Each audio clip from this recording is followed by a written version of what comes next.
ಮೈಸೂರಿನಲ್ಲಿ ಸಹೋದರಿಯರ ಕಿರುಕುಳಕ್ಕೆ ವ್ಯಕ್ತಿ ಸುಸೈಡ್ ಮಾಡಿಕೊಂಡಿದ್ದಾರೆ. ಸೆಲ್ಫಿ ವಿಡಿಯೋ ಮಾಡಿಟ್ಟು ಆತ್ಮಹತ್ಯೆಯನ್ನ ಮಾಡಿಕೊಂಡಿದ್ದಾರೆ ವ್ಯಕ್ತಿ. ಟಿ ನರಸೀಪುರ ತಾಲೂಕಿನ ತಲಕಾಡಿನಲ್ಲಿ ನಡೆದಿರುವಂತಹ ಘಟನೆ ಇದು. ಆಸ್ತಿಯಲ್ಲಿ ಪಾಲು ಬೇಕು ಅಂತ ಹೇಳಿ ಸಹೋದರಿಯರು ಕಿರುಕುಳವನ್ನ ಕೊಟ್ಟಿದ್ದಾರೆ. ಈ ಹಿಂದೆಯೇ ಆಸ್ತಿಯಲ್ಲಿ ಪಾಲನ್ನ ಪಡೆದುಕೊಂಡು ಮತ್ತೆ ಕಿರುಕುಳವನ್ನ ಕೊಡ್ತಾ ಇದ್ರು ಅನ್ನುವಂತಹ ಆರೋಪ ಕೇಳಿಬರ್ತಾ ಇದೆ. ಕಿರುಕುಳಕ್ಕೆ ಬೇಸತ್ತು ಗ್ರಾಮ ತೊರೆದಿದ್ದಂತಹ ಮೃತ ಲಕ್ಷ್ಮೀಕಾಂತ್ ಮತ್ತೆ ಕಿರುಕುಳದಿಂದ ತಲಕಾಡಿನ ಜಮೀನಿನಲ್ಲಿ ನೇಣು ಬಿಗಿದುಕೊಂಡು ಸೂಸೈಡ್ ಮಾಡಿಕೊಂಡಿದ್ದಾರೆ. ಸಾವಿಗೆ ಸಹೋದರಿಯರಾದ ದಾಕ್ಷಾಯಿಣಿ, ನಳಿನಿ ಕಾಣ ಅಂತ ಹೇಳಿ ವಿಡಿಯೋವನ್ನ ಮಾಡಿಟ್ಟಿದ್ದಾರೆ. ವಿಚಾರ ತಿಳಿತಾ ಇದ್ದಂತೆ ತಲೆ ಮರೆಸಿಕೊಂಡಿದ್ದಾರೆ ಆರೋಪಿಗಳು. ತಲಕಾಡು ಪೊಲೀಸ್ ಠಾಣೆಯಲ್ಲಿ ಪ್ರಕರಣ ದಾಖಲಾಗಿದೆ. 2 ದಿನಗಳ ಹಿಂದೆ ನಡೆದಂತಹ ಘಟನೆ ತಡವಾಗಿ ಬೆಳಕಿಗೆ ಬಂದಿದೆ. ಅಣ್ಣ, ತಂಗಿ, ಅಕ್ಕ, ತಮ್ಮ ಅನ್ನುವಂತಹ ಬಾಂಧವ್ಯ ಎಲ್ಲಿ ಹೋಯ್ತು ಅಂತ ಹೇಳಿ ಆಸ್ತಿ, ಅಂತಸ್ತು, ಒಡವೆ ಇದು ಬಿಟ್ರೆ ಸಾಕ ಮನುಷ್ಯನಿಗೆ, ಬೇರೇನು ಬೇಡ.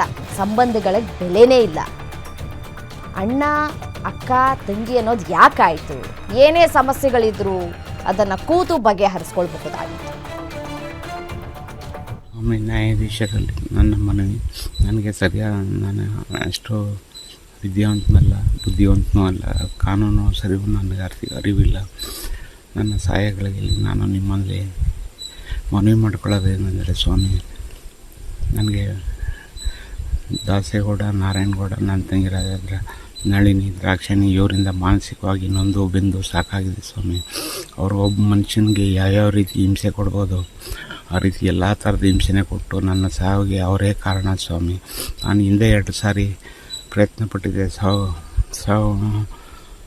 ಸಾಯೋಣ ಅಂತ. ಆದರೆ ಅವರು ನನ್ನ ಹೆಂಡತಿ ಮಕ್ಕಳು ನೋಡೋಣ ಕಷ್ಟದಲ್ಲಿ ಅಂತ.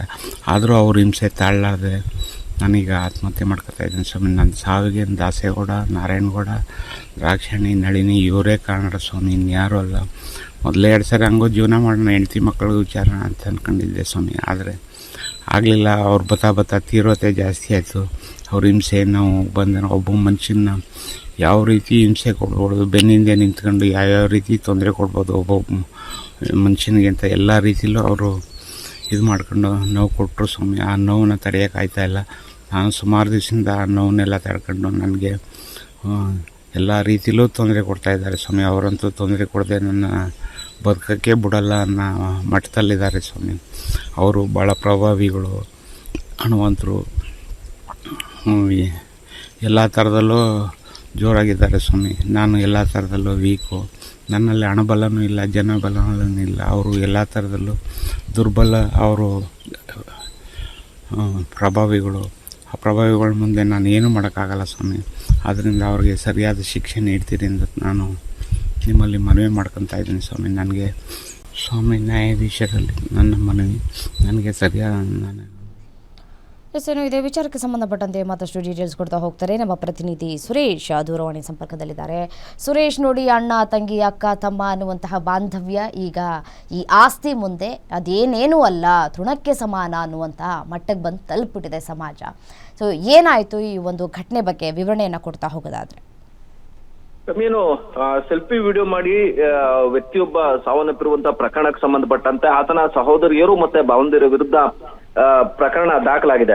ಅಂದ್ರೆ ಈ ಟಿ ನರಸೀಪುರ ತಾಲೂಕಿನ ತಲಕಾಡಿನಲ್ಲಿ ಘಟನೆ ನಡೆದಿದ್ದು. 55 ವರ್ಷದ ಲಕ್ಷ್ಮೀಕಾಂತ ಮಾವಿನ ಮರಕ್ಕೆ ನೇಣು ಬಿಗಿದು ಆತ್ಮಹತ್ಯೆಯನ್ನ ಮಾಡ್ಕೊಂಡಿದ್ದಾರೆ. ಘಟನೆಗೆ ಸಂಬಂಧಪಟ್ಟಂತೆ ಅವರ ಸಹೋದರಿಯರಾದಂತಹ ದಾಕ್ಷಾಯಿಣಿ, ನಳಿನಿ, ಭಾವಂದಿರಾದಂತಹ ದಾಸೇಗೌಡ ಮತ್ತೆ ನಾರಾಯಣಗೌಡ ಅವರೇ ಕಾರಣ ಅಂತೇಳಿ ಸೆಲ್ಫಿ ವಿಡಿಯೋದಲ್ಲಿ ಲಕ್ಷ್ಮೀಕಾಂತ ಹೇಳ್ಕೊಂಡಿದ್ದಾರೆ.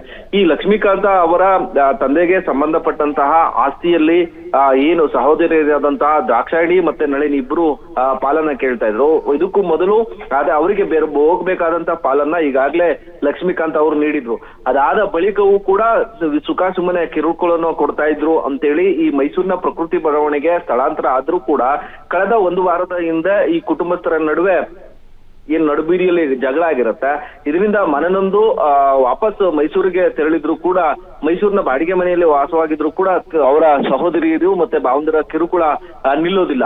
ನಮಗೆ ಆಸ್ತಿಯಲ್ಲಿ ಪಾಲನ ಕೊಡ್ಬೇಕು, ಜೊತೆಗೆ ನಿನ್ನನ್ನ ಬೀದಿಯಲ್ಲಿ ನಿಲ್ಲಿಸ್ತೇವೆ ಅಂತೇಳಿ ಅವರು ಧಮಕಿ ಹಾಕಿದ್ರು, ನಿಮ್ಮನ್ನ ಕೊಲೆ ಮಾಡ್ತೇವೆ ಅಂತೇಳಿ ಹೇಳಿದ್ರು ಅಂತೇಳಿ ಏನು ಲಕ್ಷ್ಮೀಕಾಂತ್ ಅವ್ರು ಹೇಳ್ಕೊಳ್ಳುವಂಥದ್ದು. ಲಕ್ಷ್ಮೀಕಾಂತ್ ಅವರೇ ಇಡೀ ಕುಟುಂಬವನ್ನ ಆತ್ಮಹತ್ಯೆಗೆ ಪ್ರಚೋದನೆಯನ್ನ ಕೊಟ್ಟಿದ್ರು ಕೂಡ ಅವರಿಗೆ ಮನವೊಲಿಸುವಂತ ಪ್ರಯತ್ನವನ್ನ ಕುಟುಂಬ ಮಾಡಿತ್ತು. ಆದಾಗ್ಯೂ ಕೂಡ ಇದೀಗ ಲಕ್ಷ್ಮೀಕಾಂತ್ ಅವರು ಸಹೋದರಿಯರು ಮತ್ತೆ ಭಾವಂದಿರ ಹೆಸರನ್ನು ಹೇಳಿ ಆತ್ಮಹತ್ಯೆಗೆ ಶರಣಾಗಿರುವಂತದ್ದು. ಈಗ ಪ್ರಕರಣದಲ್ಲಿ 4 ಕೂಡ ಇದೀಗ ಎಸ್ಕೇಪ್ ಆಗಿದ್ದಾರೆ. ರಮ್ಯಾ, ಥ್ಯಾಂಕ್ ಯು ತಮ್ಮ ಮಾಹಿತಿಗಾಗಿ ಸುರೇಶ್.